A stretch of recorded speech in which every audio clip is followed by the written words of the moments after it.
Hey guys, welcome back to my channel. I'm Lauren if you're new here, and last night was the Oscars. I wanted to go through my favorite and least favorite moments of the night. Please excuse my scratchy voice. I'm still in the process of getting my voice back, but whatever, let's jump into it. The Oscars are one of my favorite nights of the year. I love everything celebrity gossip, pop culture, and my Oscar day starts at 1 to 2 p.m. whenever they do the pre-Oscars red carpet coverage. That is my absolute favorite part of watching it. First of all, a very exciting thing happened to me last night. Miss Chrissy Teigen liked my tweet. So I'm basically famous now, right? That's what that means? Yeah, that's what I think it means. No, obviously not, but it was very, very exciting to me that Chrissy Teigen saw my tweet, hit the little heart button, and it goes back to my name. If you, in the next few days, want to go to Chrissy Teigen's liked tweets, you'll see yours truly when you scroll through that list. Big moment for me. By the way, make sure you're following me on Twitter. I actually live tweeted the Oscars last night and I had a lot of fun things to say. And I'm glad that Chrissy took notice. I'm a happy little camper just because of that. All right, moving on. Jimmy Kimmel hosted for the second time in a row. I thought he did a really good job. I was honestly nervous when I found out he was going to host it a second time, but I think he did a pretty okay job. But I also think that they should choose a new host for next year. He also pulled a really exciting fan moment where he pulled a lot of famous people, like they left the actual Oscar ceremony to go to the movie theater across the street where some moviegoers were watching A Wrinkle in Time. They stopped the movie and brought all of these celebrities in to go hand them candy and shoot hot dogs out of a hot dog cannon. Super, super jealous I was not in that audience. I mean, it was Gal Gadot, Lupita Nyong'o, Margot Robbie, Emily Blunt was there, and they were literally shooting hot dogs out of a hot dog cannon. What? Where do you get those? Jealous and super excited for all of those audience members. One of my favorite people from last night and of all time is Tiffany Haddish. I vote that she is our next Oscars host because she would just kill it. I know she would. Her energy just jumps off the screen. I just love her interviews and when she talks in any capacity. She came up on stage with Maya Rudolph and they were both carrying their shoes and it was just hilarious and amazing. I love both of them. She also rocked this gorgeous white Alexander McQueen dress that made people love her even more. If you remember, back in November of 2017, Tiffany Haddish hosted SNL and had a hilarious monologue. She talked about how the dress that she was wearing was more expensive than her mortgage and she didn't care about any type of Hollywood taboo. She was going to wear that gorgeous white dress to as many events and red carpets as she could because this dress was more expensive than her mortgage. Like, that is so relatable. I mean, semi-relatable. She spent $4,000 on this dress and she's like, I don't care what anyone says, what any fashion police, I'm gonna wear this dress as many times as I want to and no one can say squat about it. I love her for that. And she looks gorgeous, I get it. I would do the same if I had $4,000 to spend on a dress like that. Love her so much. Another favorite moment of the night for me was when Frances McDormand won Best Actress for her performance in 3 Billboards Outside Ebbing, Missouri. Oof, this moment gave me chills. I also loved her strange noises that she made as soon as she got on stage. She was like, I'm really excited, I'm gonna hyperventilate.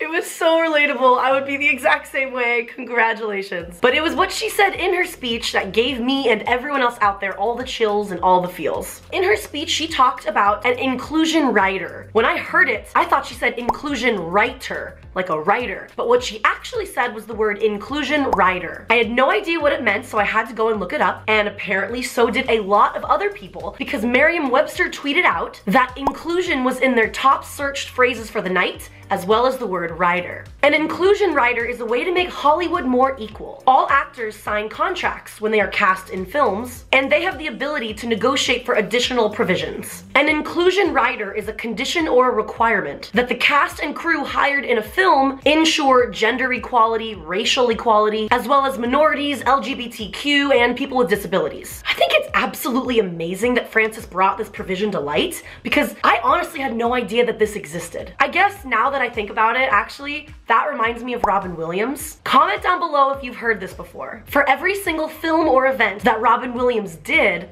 the company hiring him had to also hire a certain number of homeless people and put them to work. That is such an amazing, important thing that he did. I mean, Robin Williams was a huge star and anybody and everybody wanted them to be a part of his film, and he was like, you know what, if you want me to work with you, you have to include these people too. And in every single state, city, no matter where he was, he made certain that a certain number of homeless people were hired to crew and were put to work and gave them jobs. And oof, that's so important. That's so impressive and amazing that he did that. that. And I feel like big stars are able to negotiate things like that into their contract, and they should. Frances McDorman said, "This would ensure that the world on screen looks like the world that we live in," which is just, oh, so great.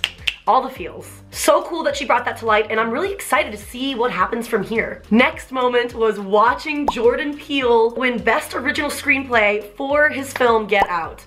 Have you seen Get Out? If you haven't seen it, get out of your house right now and go watch it. Oh my God, I really wanted that movie to win. Before I saw 3 Billboards Outside Ebbing, Missouri, I wanted Get Out to win Best Picture. That movie is just so good. It's a horror movie and it won an Oscar, which is super unheard of for the Academy. And I could feel Jordan Peele's happiness through the screen.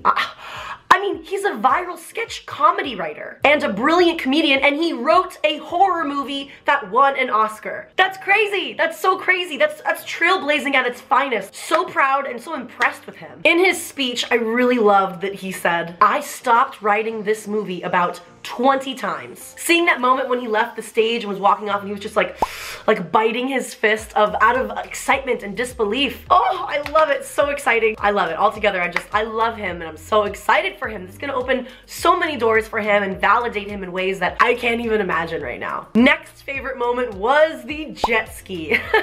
Jimmy Kimmel, I feel like he tried really hard this time to make the Oscars a little bit more exciting, a little bit funnier, and I actually think he did a great job. He came up with this idea. Since the Oscars ran so long last year, he was gonna give a prize to the person who has the shortest speech. And that prize was an $18,000 brand new jet ski. Helen Mirren hilariously acted as the Vanna White, showcasing this gorgeous jet ski. She came out on it and it was just super funny moment. At the end of the night, it was awarded to the costume designer for Phantom Thread, who won an Oscar. His name is Mark Bridges, and at the end of the show, he came out on the jet ski wearing a life vest and was like, "Yeah, I won an Oscar and a jet ski in the same night." Hilarious. Like, kudos to you, man. He had a 30-second speech, which is crazy. I feel like if when I win my Oscar, that I'm not gonna be able to get off that stage. I'm gonna have so many people to thank, and I also loved at the end of the night when Warren Beatty and Faye Dunaway were once again the people to announce the Best Picture winner. We all remember the infamous moment with the envelope switch up at last year's Oscar when they mistakenly read La La Land as the Best Picture, but it was actually Moonlight who won Best Picture. That was like the craziest moment in Oscar history, I would like to say. But I also thought it was a cheeky little move of having Warren and Faye read the winners once again. And they did a great job. Congratulations to Shape of Water. I personally, here's my thoughts. I saw Shape of Water, I really liked it. It was a beautiful movie. Congratulations to director Guillermo del Toro, you did an incredible job. I really did love the movie.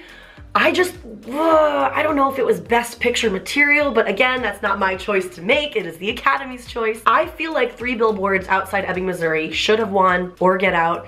3 Billboards was just such a great movie. I really like Shape of Water. There's one part that, like, obviously I'm not gonna spoil anything for you, but there's one part in the very beginning where I kind of wish that there was more build-up from she sees this creature to, okay, I'm gonna go eat lunch with him and fall in love with this creature. I wish there was more like the love story of like why they fell in love. And you know, I know why they fell in love, and I just feel like there was a few pieces missing for me, but whatever, not my decision. Okay, the worst parts of the Oscar. As you all know, my favorite part of all awards shows is the live from the red carpet pre-Oscar coverage. I love seeing all of the nervous celebrities get interviewed and talk about what's going through their mind. I love seeing people who have never been on a red carpet before saying things like, "This has been my dream. I've been watching the Oscars since I was a kid and now I'm here. It's so surreal." I just love that so very much. I also love hearing them talk about the fashion, what everyone's wearing, how long it took them to get ready, and I love every little bit of the red carpet coverage. And E! News is always my network that I watch. Unfortunately, this year was kind of solemn for the E! News network on the red carpet for one of the biggest network's staple personalities, Ryan Seacrest. Normally, A-list celebrities are dying to chat with Ryan Seacrest and Juliana Rancic on the E! News booth. They always come by, they chat with them. That wasn't the case this year, sadly. If you haven't heard, Ryan Seacrest is at the center of a sexual harassment accusation controversial storm. A former stylist of his has accused him of acting inappropriately towards her during the 7 years that she worked for him. Now, it's really hard for me to choose a side specifically on this issue because there was an investigation done and it was found that there was is no sufficient evidence to support the stylist's claim. Usually in the past year, when someone has been accused of something like this, other women and other people come forward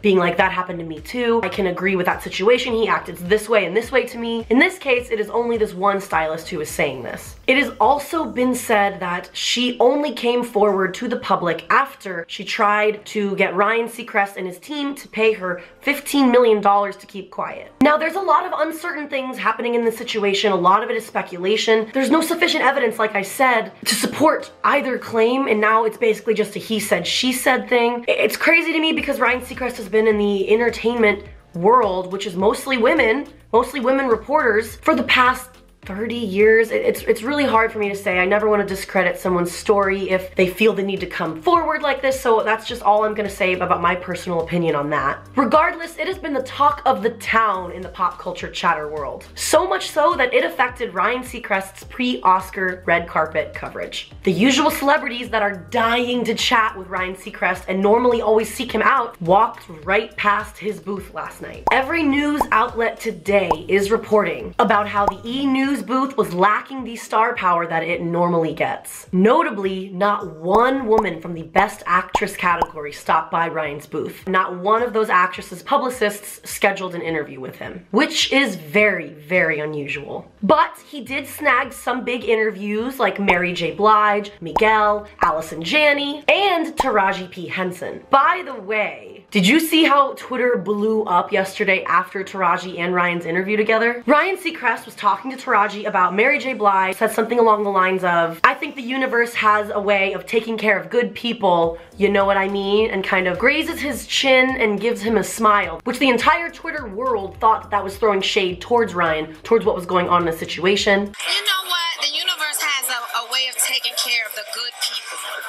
You know what I mean?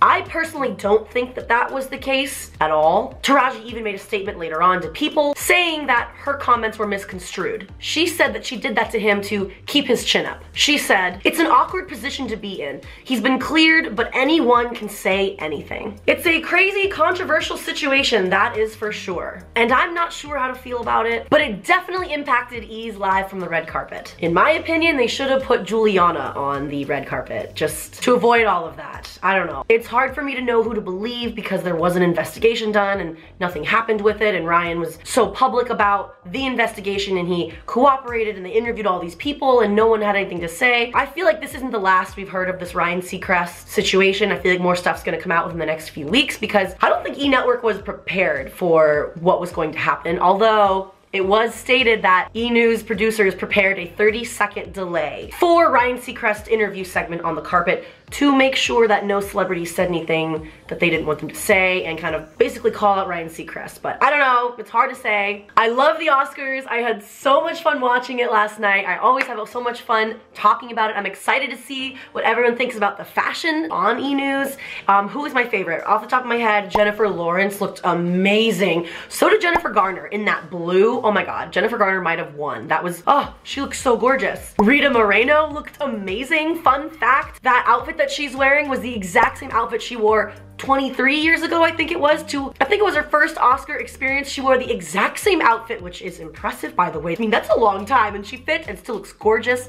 That was really great. And yeah, that's all that I can think of right now. If you enjoyed this video, please remember to leave it a like and subscribe to my channel, and make sure to subscribe to my vlog channel. I just started it. I've got one video up there right now, and I've got a few others in the pipeline, and I just have a lot of exciting things happening in my life in the next few days and few weeks, so I'm trying to figure out some type of strict schedule to stick to. You'll absolutely be seeing my reaction to Taylor Swift's Delicate music video, which comes out next Sunday, March 11th. Super stoked for that. Delicate is an amazing song, one of my favorite songs. That's all I have for you today, guys. Make sure you comment down below. Let me know your favorite Oscar moment. I love engaging with you guys, and I love the support you've been showing me lately. So thank you so much, and I'll see you next time.